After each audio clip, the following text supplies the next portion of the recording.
ఒక చిన్న గ్రామం. ఆ గ్రామంలో ఇద్దరు రైతులు ఉండేవారు. రామయ్య, రంగయ్య. వారి దగ్గర గర్వంతో ఉన్న రెండు బలమైన కోడి పుంజులు ఉండేవి. ఒకరోజు ఉదయం ఒక అందమైన కోడిపెట్ట ఆ పొలంలోకి వచ్చి చక్కగా తిరుగుతూ కనిపించింది. దాన్ని చూసిన రెండు కోడిపుంజులు కూడా వెంటనే ఆకర్షితులయ్యాయి.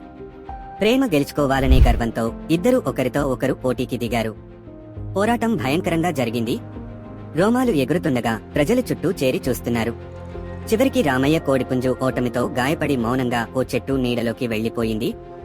ఆ విజయంతో ఉప్పొంగిపోయిన రంగయ్య కోడిపుంజు రెక్కలు కొట్టుకుంటూ దగ్గర్లో ఉన్న ఓ ఇంటి పైకప్పుకు ఎగిరి అక్కడ నుంచి పెద్దగా అరుస్తూ తన గెలుపుని గ్రామమంతటికీ ప్రకటించింది.